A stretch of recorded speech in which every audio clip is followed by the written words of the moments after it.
কাছে কোনো ইস্যু নেই, প্রচারে থাকার জন্য কটূক্তি ও বিভ্রান্তিকর মন্তব্য করেছেন বিরোধী দলনেতা জিতেন্দ্র চৌধুরী। সাংবাদিক বৈঠক করে দাবি করলেন রাজ্য বিজেপি মুখপাত্র নবেন্দু ভট্টাচার্য। হিন্দু ধর্ম সম্পর্কে কটূক্তি ও নিজস্ব ব্যাখ্যায় বিরোধী দলনেতা জিতেন্দ্র চৌধুরী সনাতনীদের মনে আঘাত দিয়েছে।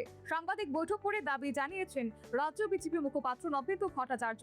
তিনি বলেন, ত্রিপুরায় প্রচুর উন্নতি হচ্ছে, বিরোধীদের কাছে কোনো ইস্যু নেই, প্রচারে থাকার জন্য কটূক্তি ও বিভ্রান্তিকর মন্তব্য করছেন বিরোধী দলনেতা বলে দাবি করেছেন বিজেপি মুখপাত্র। তিনি আরো বলেন, মানুষের মনে আঘাত লেগেছে, কিন্তু মানুষ বিভ্রান্ত হয়নি। যারা আছেন তাদের মধ্যে স্বাভাবিকভাবেই একটা প্রতিক্রিয়ার সৃষ্টি করে। এইগুলি নিয়ে তারা কেন রাজনীতি, তাদের সামনে তো সরকারের বিরুদ্ধে বলার কোন বিষয় তারা খুঁজে পাচ্ছেন না। সরকারের বিভিন্ন কর্মকাণ্ড, সরকারের যে অগ্রগতি চলছে বিভিন্ন ক্ষেত্রে, একটা সুস্থ অগ্রগতি বলবো আমি, এই যে সুস্থ অগ্রগতি চলছে, তারপর তারা এই জায়গায় কিছু বলতে পারছেন না, ফলে তাদের কাছে কোনো ইস্যু নেই।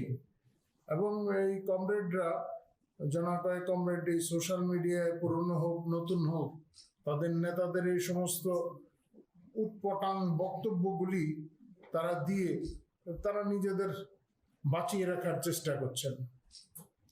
মানুষ এই সমস্ত বিষয় পছন্দ করে না, তবে বিষয়টা হচ্ছে এটা মানুষের মনে আঘাত দেয়। সম্প্রতি রাজ্যের বিরোধী দলনেতা জিতেন্দ্র চৌধুরী প্রাচীন ভারতীয় সমাজ ও বৈদিক রীতিনীতির প্রসঙ্গ টেনে মন্তব্য করেন যে প্রাচীনকালে ব্রাহ্মণরা গোমাংস বা গরুর মাংস ভক্ষণ করতেন। তারপর থেকেই সমালোচনার ঝড় তুলেছে হিন্দুত্ববাদী সংগঠনগুলো। এবার জিতেন্দ্র চৌধুরী মন্তব্য নিয়ে নিজেদের অবস্থান স্পষ্ট করল শাসক বিজেপি। এদিন সাংবাদিক বৈঠকে নবেন্দু আরও বলেন, সিপিআইএম আমলে রামকৃষ্ণ মিশন আদালতের দ্বারস্থ হয়েছে। প্রসঙ্গত উল্লেখ্য, পশ্চিমবঙ্গে 80-র দশকে রামকৃষ্ণ মিশন পরিচালিত স্কুলগুলিতে শিক্ষক নিয়োগ নিয়ে এবং স্কুল পরিচালনা সমিতি নিয়ে জটিলতা তৈরি হয়েছিল, যার জল কলকাতা হাইকোর্ট থেকে সুপ্রিম কোর্ট পর্যন্ত গড়ায়। মামলা শুনানি চলে 1.5 শতক ধরে। সুপ্রিম রায়ে জয়ী হয় Ramakrishna mission. Bureau report, news vanguard.